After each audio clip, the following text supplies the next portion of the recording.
Boomer Sooner. Upended balls loose, laying around, picked up on the run. Cannon, he's to the 10, he's to the 5, touchdown!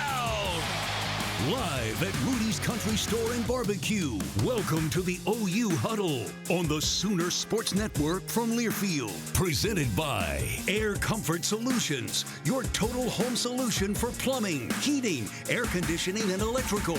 Make the winning call today. Also brought to you by Riverwind Casino. Good times, great rewards. Bud Light, easy to drink, easy to enjoy.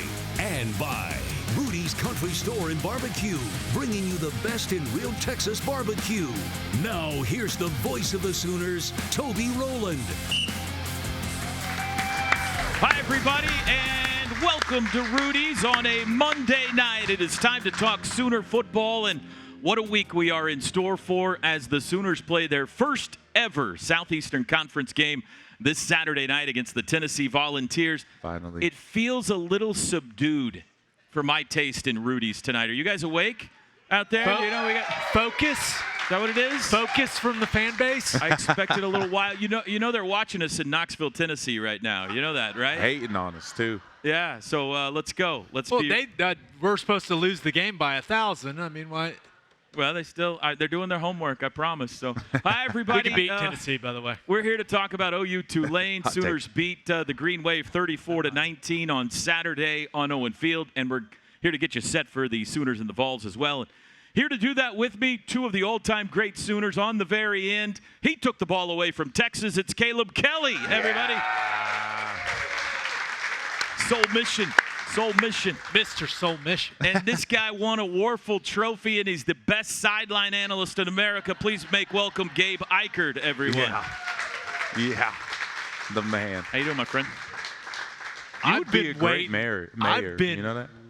But politics is on the divorceable offenses list. Oh, you're right. I can't My do that. bad. I feel like all of the talking in the offseason, it all led to this week. Got through the non-conference at 3-0. Maybe the last two weren't as smooth as we were hoping they would be. Sure.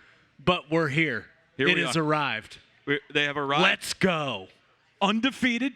A little frightening along the way, but undefeated. Yeah. And I would go back more to the offseason. I was on a golf course in Utah in 2001 when I got an alert on my phone that said OU and Texas are going to the SEC, and I said, in 2001? 2021. I was like, see the future. Wait, he's telling what? the future. Future. I get big You're scoop. just now telling us? Joe Castiglione pipeline, ladies and gentlemen. 2021, and I was like, man, this can't be true, and here it is. And the Sooners will play their first SEC game on Saturday night. But before we get to that, let's talk a little Sooners and Green Wave. Gabe, they looked better. Yeah. Still some things maybe to pick at, and we'll do that. But no doubt they looked better. What changed this week in your mind? You want to start with the offense? Yeah, start offense. Yeah. I just thought it was I thought the key was Jackson Arnold. And I thought he was more decisive as a passer. Thought he made quick decisions. Thought he threw accurate passes. And then I thought the biggest difference in the football game was what Jackson did with his legs. Yeah. In some of the called QB run game where he's making the right reads or just making something happen as a scrambler. I mean, he had some massive plays, especially late in this football game, where he's just going and making something happen. I thought that he looked like OU's best player on the field on offense. Mm-hmm. And I was really, really encouraged. You know, he did not play the way that he wanted to play against Houston. You know, it was probably a little down on himself. And I just really liked the way that he responded and the improvement that he showed against Tulane. Yeah, and my favorite thing about it is the emotion. Yeah, he had a little more juice. You see him running out there with his guys, headbutting people, and a little, Baker-esque, if you know, everybody's been talking about it. Wow. So, yeah. Hold on. That's okay. I know what you're saying, but let's just hold on. You know, so I played with Baker, and I think that all emotion while Baker was on the team, like, it all just came and stemmed from him. That's a big responsibility, especially for a redshirt freshman. And reality is, though, you're at Oklahoma, dude. You've had Heisman runner-ups for the last 4 or 5 years. You knew what you were walking into. And this weekend, I finally saw it. Like, man, running out there, I saw him headbutt one of his teammates after he scored a touchdown and just scream in his face. And I'm like, oh, that's football. Yeah. Right? I'm just like, oh, I like, yes. I'm like, how many years I got left? We still got dudes playing my age, right? You played too many, brother. and that was a big thing because the offense right now, obviously, it's been struggling.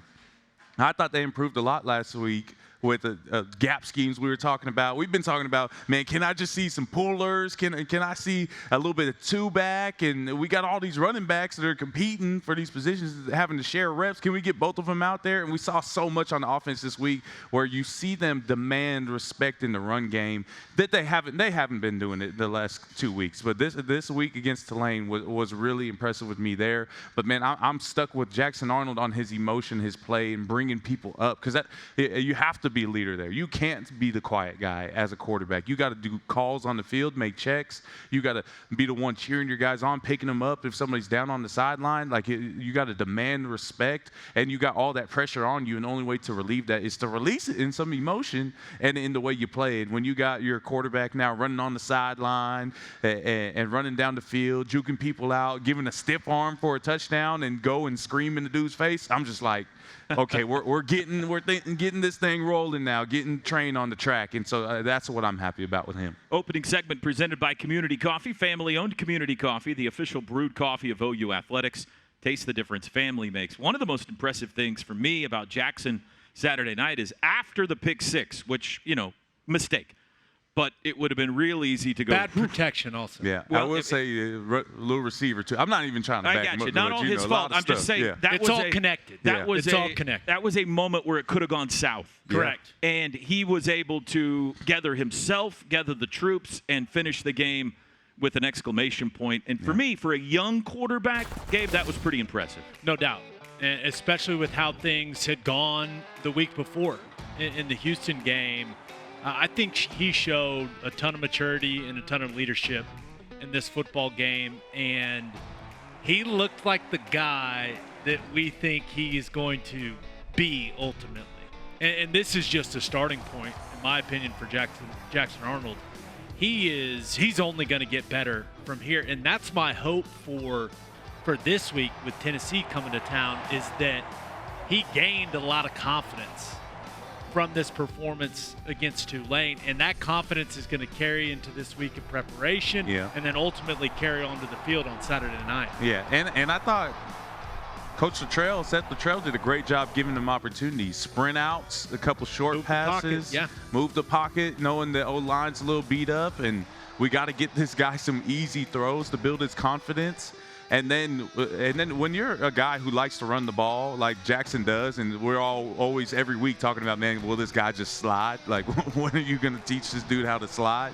Man, he loves the contact, and he loves the physicality he slid, of and it. The guy hit him, and he got ejected for targeting. Yeah, and we got 15 extra yards. Yeah. So it's like, it works out. But he's just a guy that feeds off of like real football play, and dude used to play running back. Like he's used to the contact as well, and so I just like the Seth Luttrell is finding his rhythm as a coach too, and finding his play calling rhythm, and it's showing in his quarterback's confidence in the way that he's carrying himself and believing in his arm and his abilities. And when you see a quarterback that's, man, hearing all these rumors about, man, am I going to have my backup go in and all these things in the media, and that's our job, is to stir the pot a little bit before game day, and then you go in there and you handle your business, and all of a sudden it gets real quiet and different. I mean, you go into this week playing your first SEC game for the first time ever at the University of Oklahoma, playing Oklahoma's first SEC game, and you're like, I'm ready for this thing. And my name's Jackson Arnold. If you don't know me, you about to. And that's what I think we're about to see.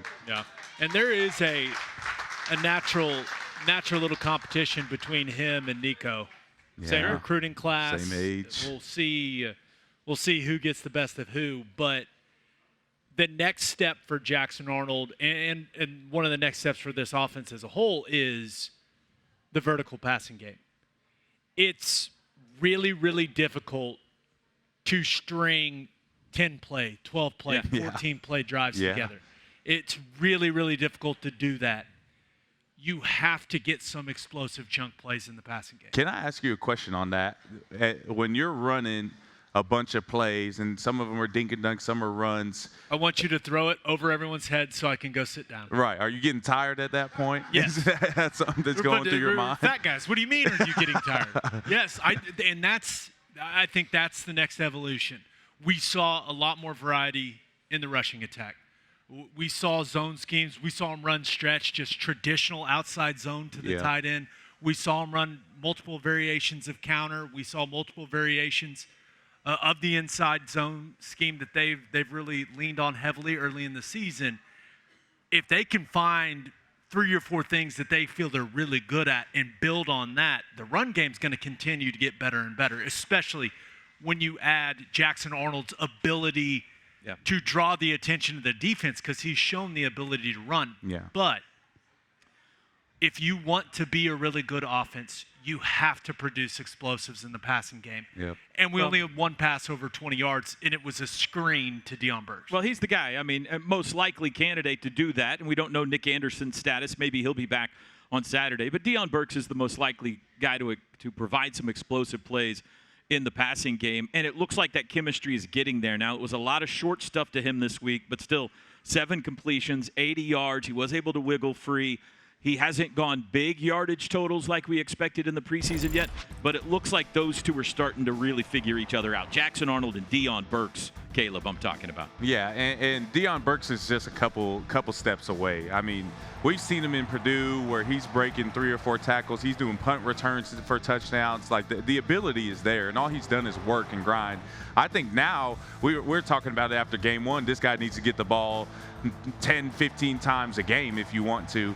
And all that's going to do is give him more opportunities to do things like this, where he makes a dude miss, he runs a dude over, and eventually after that wear and tear, because he's not a guy that gets tired, he's a guy that can keep going over and over and over again, he's going to break free, and he's going to get that long touchdown we're looking for, whether it's a double post, whether it's going over the middle on a deep dig or something. Like, he can run every route on the route tree, and he's such a physical guy as well that, like, it's just a matter of time. But when you're a defense and you know that's our top receiver over there, usually you can double him. Usually you can put guys on him, or you know where he's at. And I would like to see another dude step up with him so that all the pressure's not just on Deion. And we've had tight ends step up, but again, I'm a big guy in favor of throwing the ball deep as well, and we need that deep threat. Those chunk plays just make everything easier offensively. And remember, offensive football, it's all connected. If this running game, it showed improvement against Tulane. Mm-hmm. Compared to what we saw against Houston and what we saw against Tulane. It was better. The running game was better. It's clear. But if that running game continues to build, then all of a sudden defenses are going to feel more threatened by it. Guys start getting closer to the line of scrimmage, thinking, hey, we can't get gashed by the run, but that will open things down the field. But you have to go out and prove that you can run the ball that efficiently and rip off big chunk runs. It's all connected, but this offense desperately needs to connect on some big chunk plays on Saturday night. Let's brag on one more offensive guy before we go to break. The freshman Taylor Tatum continues to look good. 2 touchdowns on Saturday, 1 on the ground, 1 through the air. Love the touchdown celebration. Swinging for the fences. I know he's probably got some things that he's still got to clean up as far as pass pro goes, but boy, the ceiling for this guy, Gabe, looks really high. He's extremely talented.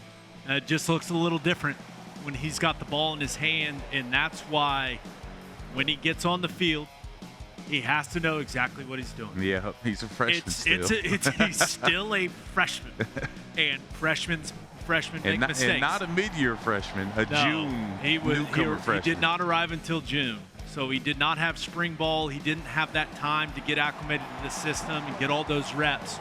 But he's one of our most dynamic playmakers. He needs to be completely dialed in throughout the week so that they can play him as many snaps as possible on Saturdays, because when he does get the football, it's great. He can make things happen. You scoot up to the edge of your seat a little bit.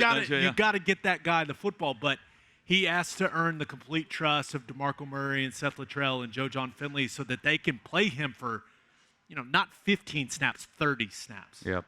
All right, we'll take a break. We'll talk about that Sooner defense, including our Mason Thomas when we come back as the Sooners beat Tulane 34-19 Saturday on Owen Field. You're watching The Huddle. The Huddle is brought to you by Rudy's Country Store and Barbecue, bringing you the best in real Texas barbecue. Walden Cleaners and Laundry, where the difference is quality. Riverwind Casino, good times, great rewards. Bud Light, easy to drink, easy to enjoy. Mensah's got it. Sooners bring 4. Mensah under pressure. Hit as he throws. R. Mason knocked the ball loose. He picked it up. R. Mason Thomas. He's unstoppable in the fourth quarter. He forced the fumble, picked it up. He's a one-man wrecking crew, and you can unhitch the wagon. On the field is a fumble.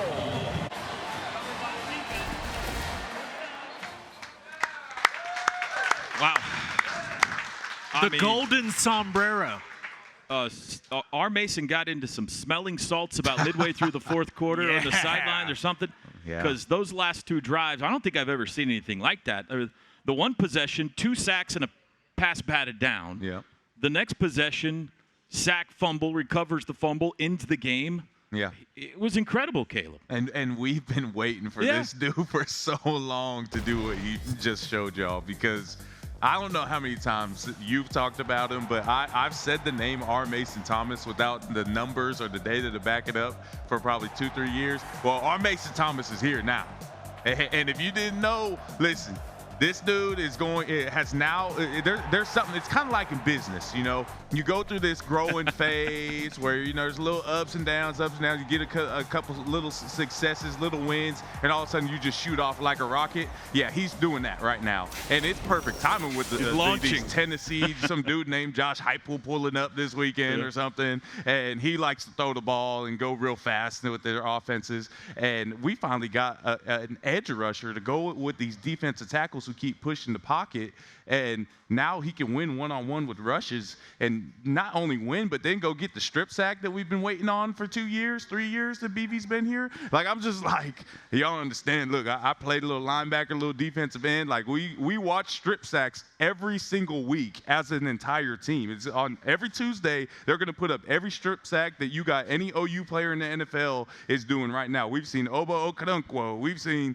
Jordan Phillips, we've seen like all these defensive guys, every turnover, every Tuesday, we watch it as a team, every single turnover. And every week I'm like, hey, DNs, where you at, baby? Like, you gonna carry this rope now? It's your turn. Our Mason, PJ, where you at? And so now we got I just our wish Mason that offensive lineman had been a little more asleep, or he would have had a scoop and score there at the end of the game. Well, as an offensive lineman, you lose, you better not let your quarterback you better die. at least make the tackle. Yeah, make the tackle. So, but R. Mason Thomas is here. Man, it's been a long time coming, but it clicked now. So now we just need him to. And what I was really wondering is, okay, you go out there that first series, you get 2 sacks in the PBU. Are you done now? Like, is that you just had one great series? You just, like you said, had the smelling salts and it just clicked once. But then no, goes back out there and gets the strip sack to win. And I'm like, okay, so you know how to do it now. It's ingrained in your mind. You've proven it to yourself. You've proven it to the world. So now that's your expectation. Now you got to do that every single week. So let's make this a consistent thing, and that's where our Mason is at now. And it's been so long, but I'm so excited to say he's here. And now he's gotten a taste of it. Right? This is stuff that he's been shown on the practice field for multiple years, but now he's finally gone out there, put a really nice game together, finished it. He's in healthy. a dominant fashion. Yeah. He's healthy, and a completely different challenge is coming to town on Saturday night. Yeah. 2 much better offensive tackles. This will be the biggest test. With him healthy, this will be the biggest test of his career, and I'm excited to see if he can carry the confidence and the momentum that he just gained in that Tulane performance, if he can carry it onto the field Saturday night. You okay with this? You okay with this? Yeah, It that was a more good of like one. a. What is, Yeah. I don't know what it is. Did you see the soldier one too? I didn't The hate it. celebration. No, I didn't see that one. The toy soldier. I Yeah, didn't- that I was didn't pretty see that good. A little salute. Hey, I you're like that one. You're never going to believe who got another interception on Saturday night. Oh, Billy man. Bowman comes up with another one off a double deflection. Yeah. 10th pick of his career. Again, just kind of circling back to what we were saying about Jackson Arnold.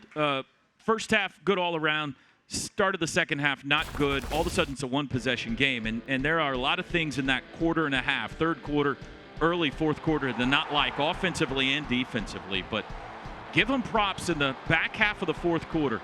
They get the interception here from Billy. They get Jackson's big run. R. Mason goes off. Tyler Keltner makes a clutch field goal. They finish the game strong, and it really started at this point, Gabe. I could not believe that Tulane did that. It was 3rd and 1, and they It threw was yeah. 3rd and 1. They had been finding success with their stretch play. They'd even run QB sneak earlier in the game for a first down. Yeah. And they tried to catch him by decided surprise. to do that. The important part is that was a mistake from Tulane. They didn't need to do that. Just run the sneak. You'd probably get the first down, statistically speaking. But they made the mistake, and the Sooners defense made them pay for it. Right. That's the important part, is when you have the opportunity, when the opponent makes that mistake, you got to cash in. And Billy Bowman and that defense did. And it was a massive play in the football game. Yeah, and it's all levels, because the thing that we've seen our defense be great at is creating turnovers, is stopping the runs. I mean, this team comes in, running back for Tulane last year is all conference. Running back last week for Tulane doesn't even have 100 yards rushing. Quarterback's got some in there, and they go barely over 100 as a team. And we've seen that be good this whole year. But the one test that we didn't have until going into this game is the deep ball. Nobody's really had a chance to throw the deep ball. Well, I know we didn't see it last weekend, but Tulane's like great at the deep ball. That's what they do. They threw about 4 or 5 of them, but you got Des Malone with 2 PBUs. You got Kenai Walker with 2 PBUs. Should have had 2 picks, both of them as well, on breaking balls, cover 2s, where they're coming in just drop it or hit the receiver's hand same time as it hits them. And I've been wondering all year, what are we going to do with that deep ball, that 50-50 ball? Because the athletes are coming. Guys are going to throw the ball down the field. There's a bunch of them coming this Saturday. And this coming, yeah, exactly. And this was perfect. This was a perfect scenario with Tulane coming in to test all levels with a dual threat quarterback, with a guy who could throw the ball deep, with receivers who could go get it, who could win 50-50 balls. And our defense held their own, but it didn't just hold their own, but like handedly held their own. And so I'm really impressed with the way that they're playing, and it's perfect timing to carry that momentum as well over into Tennessee this week, where that's the name of their game. Go quick, do a couple dink and dunks, and then shoot. They're going to throw that ball deep. Yep. And they're going to get the little run game going and then throw that ball deep. And so that's something that's been killing OU for the last 5, 6, 7, I don't know how long I've been here. 50 years. Yeah, 50. 15 years. and now we've proven that we can put it on, and we put on tape that we can cover all of that. And so I'm really at a place right now with the defense where, okay, we've checked all the boxes. Now how do we become the best in the country at every level of defense? And that's going to be with the 2s coming in and playing. That's going to be with rotational guys making those big plays, and then emphasis going into punching the ball out, making those big plays on all levels. You can't drop PBUs in a game. Like you have to go make those interceptions, because those opportunities are few and far between. And so every single opportunity counts even more, especially in the SEC. Like, it's just time. And so I'm really impressed with where they're at. But man, now it's time to be elite football defense, because our offense is going to need it. Yeah. And if you really want to be somebody that's remembered, this is how you go do it. You become that elite defense. Time for our weekly tribute to Stephen Daniel Stutzman. He had another great game on Saturday night. 12 more tackles. Number 2 in the SEC in tackles per game. He's averaging 11. He had 10 of his 12 tackles in the first half. And I know this gets repetitive, but just week in and week out, Caleb, He's where he's supposed to be, and he's making big plays. Yep, and it's as expected. I just hope his celebration game gets better because I don't know what he's got looked pretty going good on. to me. Come on, man. A little bit of rhythm in there, huh? He's trying. It was better than Jackson Arnold's Dr. Pepper commercial. I don't care what anybody says. The effort is what counts. It is there. You make double-digit tackles a game, you can dance however you want to dance. Right. You know, and today it was like, hey, you had a good game. He was like, yeah, just 12 tackles. And I was like, you're such an a-hole. Like that's like we got guys on the TV that kill for 12 tackles. We got the 7-second delay on tonight. Yeah.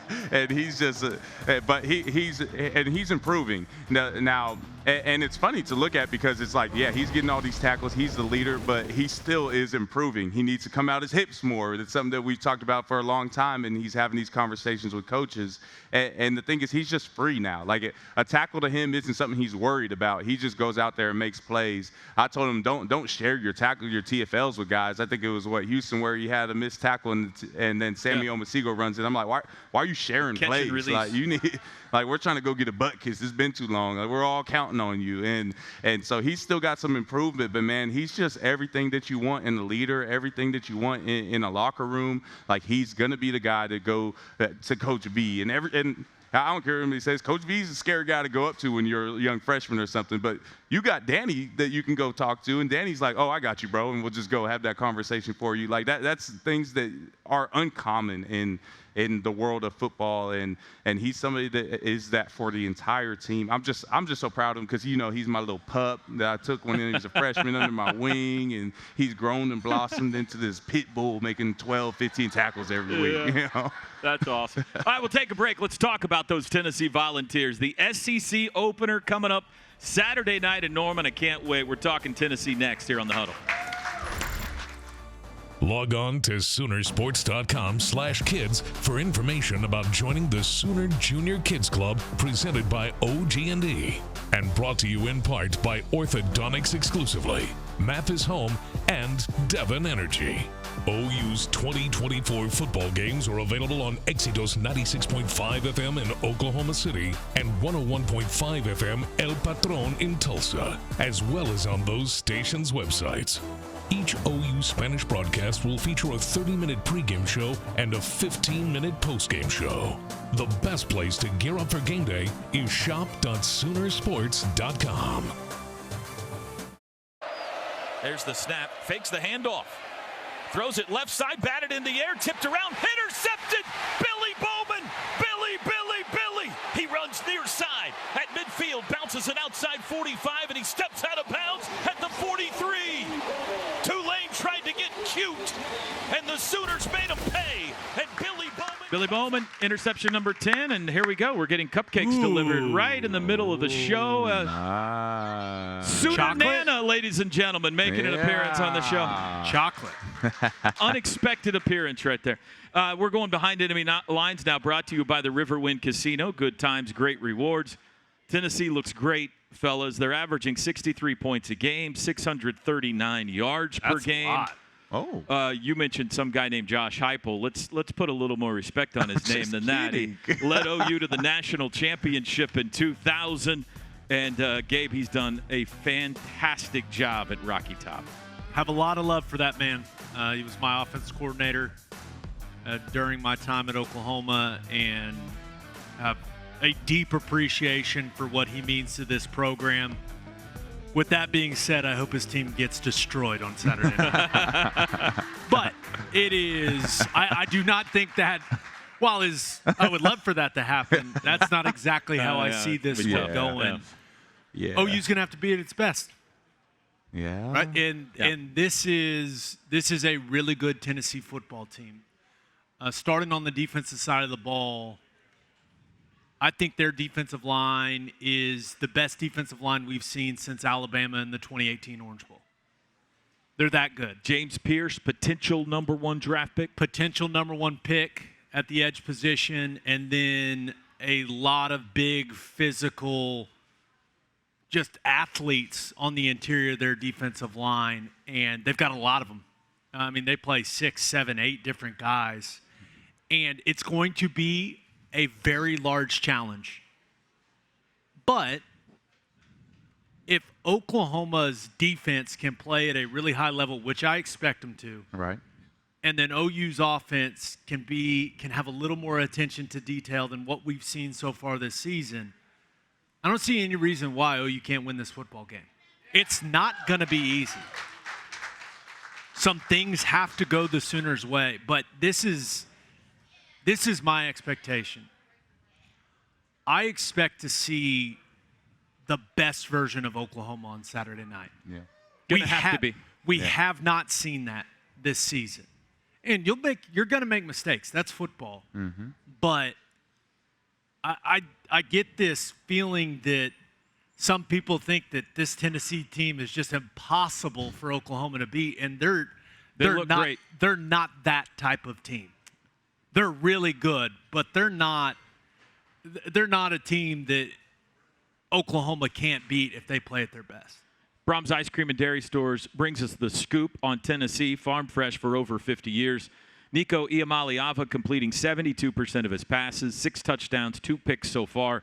Their running back, Dylan Sampson, already has 9 touchdowns on the year. They played 3 games. What are your thoughts on Tennessee? Man, it's a physical battle that's about to happen this weekend No doubt. on both sides of the ball, and it's going to be the best teams on both sides that we faced all year long. Like, Tennessee's the best team coming in that by every position, every margin of the sport so far that we will have faced. And so it always starts National up front. title contender. Right. Legit one, yeah. Yes. It always starts up front, though. And it's going to be, for our defense, like all these guys that have now found their stride and have caused so much chaos, it's time to go.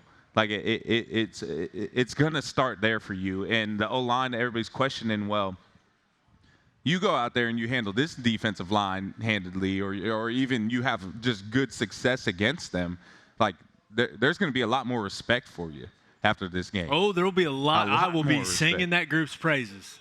And There's so, no doubt.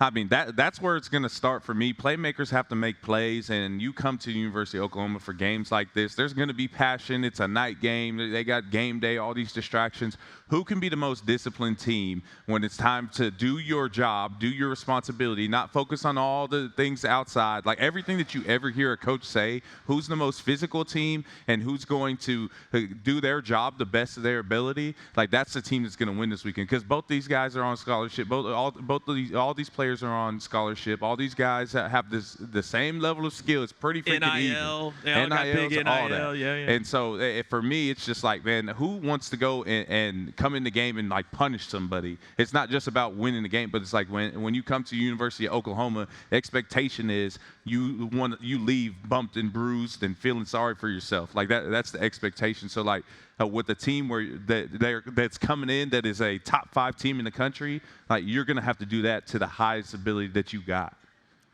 Got to win special teams. Can't beat Tennessee if you lose the special teams phase of the game. Got to be efficient. Punt return, kickoff return. Can't have any slip-ups. Got to make your field goals. You have to be clean on special teams in order to win this football game. Taco Mayo brings us what's on the menu. Big appetite, bigger savings. Download and save today. What's on the menu for an OU victory? By the way, largest OU has been a home underdog since the late 90s on Owen Field, the John Blake era. They're over a touchdown underdog in this game if you care about things like that. If you had to look at one position group, Gabe, or maybe even one player for Oklahoma who's most important in this game, where would you point? Oklahoma's offensive line. I think that's where the game's going to be won or lost. Tennessee's defensive line is legit. They've got big, athletic, physical guys. They play the run well. They rush the passer well. Oklahoma's offensive line has to be at its best. And you can do some things Are you to counting mitigate. like the tight ends and running backs in that Absolutely. too to help out? I, early in the game, I'm keeping James Pierce's head on a swivel. Where's the chip coming from? Working some cut pro, move the pocket. Like, there's things that Joe John Finley and Seth Luttrell are going to do to help these guys out. But ultimately, big football games come down to winning your individual battles. And if OU's offensive line wins more of their individual battles than Tennessee's defensive line, then we're all going to be in a really good mood on Saturday night. Yeah.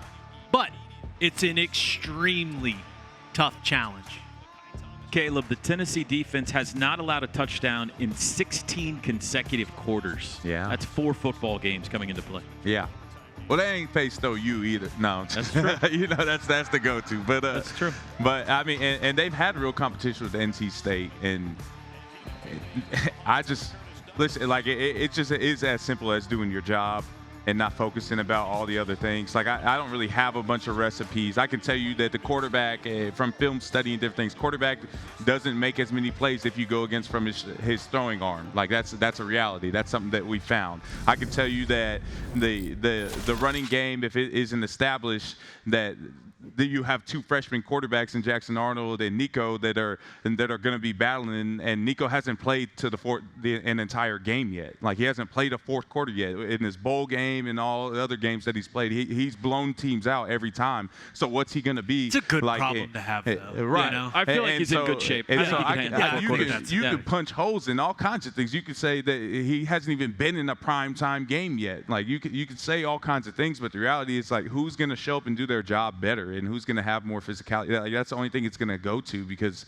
that's when it's those big games, those national championship games where they're not a bunch of blowouts. It's like, man, who can do their job better? Because the athletes don't have too much difference. It's in skill level and physicality. It's like, now where's the mindset? Which team has a stronger, more competitive mindset, a more ferocious mindset, if you will, to go and dominate? Like, who's coming in to win a game? Who's coming in to dominate a game? That's a difference. I feel like Caleb's going the wrong direction with this. I feel like he's telling us all the reasons that I think we need to be building them up. Like Iamaleava, these guys are unbeatable. Okay, that's the way we need to be going. I don't think they're unbeatable. Yeah, and I'm just being honest in that. Like I genuinely think this is a team that can be beat. Yeah. OU's defense is going to have to play a heck of a football game, right? And that's why I think OU can have a chance in every single game this season, because of how I believe the defense can play. Yeah, and they might have to help them out on the scoreboard too. It's not overly complicated. Yeah. Tennessee, it's power run game. Yeah, it's counter. They'll run some of the pin pull stuff and try to get out on the edge a little bit, but they want to run counter and they want to move you off the football. Yeah, they got big physical linemen that aren't the most athletic dudes you've ever seen, but they're there to run power and counter. All right, we got to go to break. When we come back, we'll take a look at the rest of college football. Don't forget Brent Venables, Teddy Lehman coming up top of the hour. We'll be back here at Rudy's. We want to thank all of our Sooner Radio Network affiliates across the state and region. Fans can check out Soonersports.com for an affiliate in your area. And if you're traveling outside the state of Oklahoma, you can listen to all the action on either SiriusXM Radio or download the Varsity Network app and listen free. Taco Mayo. Big appetite, bigger savings. Download and save today. Air Comfort Solutions, your total home solution for plumbing, heating, air conditioning, and electrical. Make the winning call today.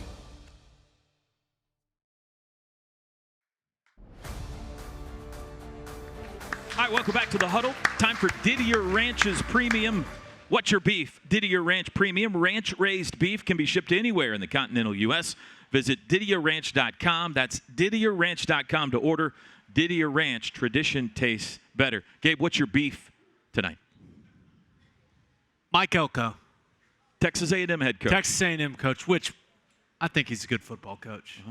My beef is you're supposed to beat Florida by just a little bit so that they still have hope, and they keep Billy Napier.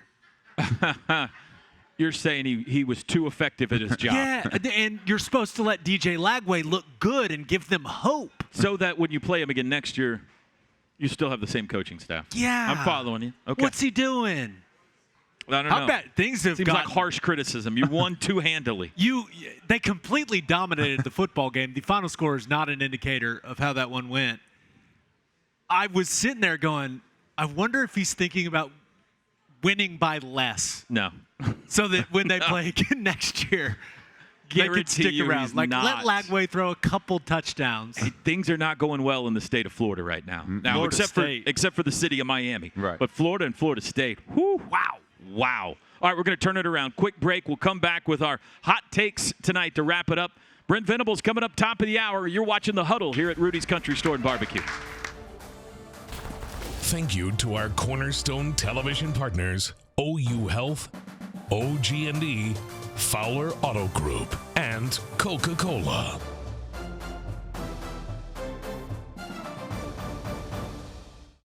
Tatum the back. 3rd and 11. Snap. Arnold. They bring pressure. Looks right. Steps up. He'll run it. 25, 20. Breaks a tackle. 15 to the 10. Cuts midfield to the 5. He dives for the end zone. Touchdown. Jackson Arnold. Touchdown. 24 yards to pay dirt. All right, welcome back. Final segment of The Huddle. Brent Venables and Teddy Lehman are coming up next. We always have a hot take brought to us by Air Comfort Solutions, your total home solution for plumbing, heating, air conditioning, and electrical. Make the winning call today. Hot takes to close out the show. I need a ruling. So far, the only correct take has been from the team of Josh and Caleb in Week 1. Last week, I predicted that there would be a defensive touchdown, and there was a defensive touchdown in this game. No, sir. No credit? No, okay. It all comes down to whether you can sleep No, I can't sleep well at with that. night No, I can't. No, knowing you did that. no credit for me for that. Okay. All right, hot take for OU Tennessee, Caleb Kelly.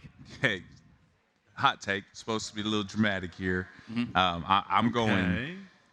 2 forced fumbles, 2 interceptions. Whoa! Wow. Because we're going to need turnovers to win this game. You're right. You got a freshman quarterback coming in, and I just see him throwing the ball deep to his guys. But we got some safeties back there, some corners. Don't touch. Just you said what Yeah. you said. Let's I'm just gonna move need on. it. Any combination that ends up in 4 takeaways, you're Yeah. getting credit. Yeah. Okay, I don't care Okay. if it's doing it. All right. I like that. All right, Okay. Gabe Eichert, hot take. We have struggled to produce explosive plays in the passing game. Yes. So I feel like this is pretty hot. Give me a passing touchdown over 50 yards. Okay, that would by far be the biggest one. So far this year. It's hot. It may be scalding. Mine is Deion Burks had 3 touchdowns in the first half of the season opener. Hasn't had one since. I'm going to go 2 touchdowns for Deion Burks Need him. Okay. in this Gotta game. have him. I think if OU's going to win, I think Deion's got to have a massive game for them on offense. So that's my hot take. Hey, this is going to be a fun week, boys. Thanks for being here tonight. Caleb Kelly, Gabe Eichert, everybody. Don't go anywhere. Stay with us. Teddy Lehman and Brent Venables join us for Sooner Sports Talk right after this here at Rudy's Country Store and Barbecue.